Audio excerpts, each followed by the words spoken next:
Hello guys, and welcome back to another Immortal Empires Early Access Beta multiplayer match between myself playing as the brave stalwart Zuthbar Dwarfs, led by Ungrim Iron Fist, who's on loan or on vacation, and the Beastmen, led by Taurox the Brass Bull, and a Bray Shaman of the Wilds, I believe. So let's have a look at the builds. Let's get into this, guys. Okay, so straight away I should just say that I've historically, I'm relatively new to the multiplayer scene, but historically I've really struggled against the Beastmen, particularly when they go wide and just absolutely swarm you with Centaurs, with Harpies, with lots and lots of chaff, and yeah, with things like chariots. So I built a dwarf army that I was hoping would specifically counter a lot of that play. So in the back here we have double giant slayers who are going to pretty much wreck anything Centaur wise that they get into melee with. We've got a couple of regular slayers just to reinforce there. One unit of iron breakers to protect the missiles at the back here. So they've got, as well as being tough 66 melee defense, they've of course got their blasting charges, very good for clearing out chaff. Alongside that, we have two miners up front with their blasting charges, same purpose, just trying to clear out some of, things like Ungors, that sort of stuff. We have a couple of Bugman's Rangers who are no slouches when it comes to melee, and I was pretty much certain that's what this was going to descend into. But yeah, they do. So that's most of our missile core. We got two Bugman's Rangers and one Thunderer here.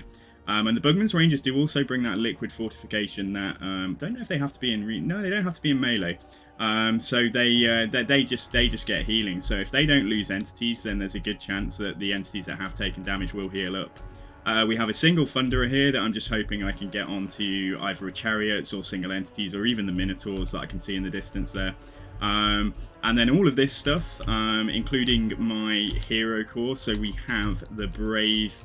The insane sort of Slayer King of Karak Kadrin here, Ungrim Iron Fist, and he's coming in with all of his abilities. I did shave a couple off, but then I ended up having about 150 gold left, so I think I put everything back on. And the interesting pick here, but I think that it's critical to the potential success of this build, is the Ethereal Hero here, and he brings two things. So he's got the Rune of Dismay, which is going to put down a slowing aura around everything. And he also has frostbite attacks for extra, so that's minus 30% speed debuff. So my hope is that Ungrim and this guy are just going to act as a kind of sort of goon squad twosome to get onto any single entities and try and lock them down. And then after all this, which is what I was about to say before, but got sidetracked, I didn't have a lot of gold left, so our front line is a single miner, a dwarf warrior, reinforced by these blasting charges, as I say. So for my opponent's build, I think we just have Centaurs, Harpies, Ungors for days, and a Tuskor chariot on each side as well. So there's a couple of Harpies over here, a Centaur, there's two Centaurs over there with a Tuskor chariot, another Tuskor chariot here. We've got 1, 2, 3, 4 Ungors, just the melee variant, the Ungor herd. And we have a Bray Shaman of the Wilds with Savage Dominion and Bray Scream riding a chariot. And what does he bring in? The Bestial Surge for that extra charge bonus for 9 seconds every time he casts. And Taurox the Brass Bull, who needs no introduction. Like, he's an absolute behemoth. And this is what I was hoping to see as well. I was really hoping for Taurox just so that Ungrim would, Ungrim could hopefully go toe-to-toe with him and come out on top. And as well as that, just a couple of Minotaurs. I think they're the are they the melee like dual weapon variant? Yeah, they are. They've got 2 axes. Okay, so fantastic. So without further ado, let's get stuck in. So we've got some early blasting charge play going down here. I think the Shaman, we did miss that, but I think the Shaman did cast a Bray Scream on the Thunderers, who are going to take a lot of hurt very early on. But you see this swarm. I mean, this is my expectation every time I play the Beastmen. We've got Harpies getting straight into the Bugman's Rangers here. Some posturing at the back. We've got Centaurs and the Chariots back there ready for a charge. Haven't moved these Slayers yet. I'm trying to keep... I didn't want to go for a Dowie box, like anything too cheesy, but, I haven't engaged here. We're waiting for the... I think I'm about to give some orders now. There we go. So the Slayers are going to play. Taurox straight into the miners at the front, but yeah, Ungrim and the Ethereal Hero are straight on him. And over on this side, the Chaff got caught on the Slayers, and the Furies are getting beat down by the Giant Slayers while they're being held in place by those... the Furies, the Harpies, by those Bugman's Rangers. And we have the Ironbreakers here coming in to help that situation as well. So we've managed to catch up 2 of the Chariot units over here. We'll not really catch them up because we're about to take a Bray Scream as well, but they are sort of stuck on the Bugman's Rangers at the moment, with Slayers about to come in and try and put down some hurt there. The Giant Slayers from the back are going to sort of engage. I think I sent them to engage with the Minotaurs here. And we see already that this battle between the 2 brutes in this match, so Ungrim and Taurox, both trading relatively equally by the looks of it, and looks like I might be struggling to keep my Ethereal Hero on Taurox as well, but even with that speed aura, I mean, Taurox has still got, around 60 speed, and Ungrim's got sort of 32, and this guy, has got 32 as well. But it does look like we're getting the beat down a little bit, although I think Ungrim just took a hit right there, you see. So they're practically level pegging.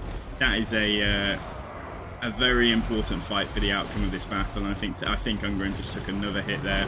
But Taurox has noped out of that. He is just like, get me out of here, send help. And he just came down and got a little charge onto some of the Bugman's Rangers there. Didn't do a lot of damage, but I don't think this is where he wants to be. I think he wants to get out of this neck of the woods altogether. It's going to be very difficult now for him to really do anything, because we've got sort of the 4 units of Slayers are still alive in some form or other, ready to try and lock him down. We've got the Giant Slayers and the Slayers and another Giant Slayer there, for, sort of shutting down the Minotaurs while we continue to give chase to Taurox here. Ungrim is damaged, but with 32 speed, I think I might have just used Foe Seeker there, but I think it's worn off. So realising that I'm not going to catch Taurox if he wants to go on a little adventure away from the fighting, so I decide to go and try and shut down the Minotaurs, but my opponent comes in there with a brilliant Bray Scream, which on a blob of infantry is not going to be insignificant damage. Over on this side, there's various routing troops coming back, but we did have a handful of blasting charges left, which was fantastic there. I got rid of some of the Harpies again. Handful of these Bugman's Rangers and another handful here, just trying to hang on and contribute what they can. But the Chariot play here, my opponent's very, very good. And he's racking up some really good value with this Bray Shaman as well. Yeah, nearly 1,400 gold value done. But alas, it looks like the Shaman kind of got stuck on either Centigors or Taurox there, although he has managed to pull away. Another Bray Scream going down. Although that will have done some damage there to the Ungor herd that are kind of mixed in here too, and they've broken. And Ungrim and the Ethereal Hero just trying to run after as fast as their legs will allow. But here we go. I think that was, I think this has sealed the fate of the Bray Shaman. Oh, I say that, but he's trying to pull away again. He realises he's not in an engagement he wants to take. But it looks like we're going to catch up to him. He's actually got body blocked there by his own Centigors. And finally catching this Chariot and shutting it down. Hopefully that is going to be good night to that. And with very little left on the battlefield for the Beastmen, and this Terror doing fantastic work across the whole game as well. The Terror from the Ethereal Hero, Taurox popping down his explosion, but it's going to be over, I think. So yeah, fantastic game and very well done to my opponent. Yeah, let's wait and see. Come on, Taurox. Whacking him in the back. So just like I say, I think this build worked really well. I mean, it wasn't perfect. I didn't manage to keep my my slowing hero on Taurox, for example, the whole time. You know, the speed is an obstacle for the dwarves generally, but I think overall this did work really well. So let's just have a look at let's just have a look and see what we got in terms of value. So Ungrim didn't actually kill anything, but racked at 1,400, 1,100 here. Got 1,300 there, nearly 2k on this Giant Slayer, and the hero, 700, but I mean, you know, like the slowing, you can't really put a price on that. So everything did relatively well, apart from the missiles did still get shut down. I mean, I didn't bring many missiles, I thought, just bringing 3 in a dwarf army, and they still didn't really rack up much value. But it's fair enough, they acted as a distraction. and they got sort of my opponent into some engagements, thinking, oh, I need to shut down those missiles, they're a threat. But actually, the big threat really here was from the Slayers and from the characters. And yeah, so nothing else spectacular there. I think, yeah, I mean, Taurox racked up 2k. You'd expect that because, I mean, he was wailing on Ungrim for a while, as well as other things. Minotaurs, yeah, they did reasonably well. The Bray Shaman did really well, getting over 1750 gold value there from the Bray Scream and just the Chariot play. So yeah, overall, I hope you enjoyed this game, guys. So yeah, my name is Super Sangu. If you haven't caught my content before, I am a verified content creator for Creative Assembly, and I'm looking forward to streaming my first Immortal Empires campaign coming up on Tuesday the 16th of August. That's a couple of days from now if you're watching this the day I release the video. Yeah, very well done to my opponent, fantastic game.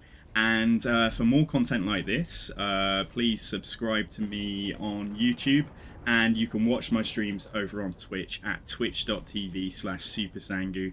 I'll be posting more battle replays, tactics videos, and just general kind of first look type things onto YouTube, as well as some let's play content and some starting guides for Legendary Lords on the new Immortal Empires map.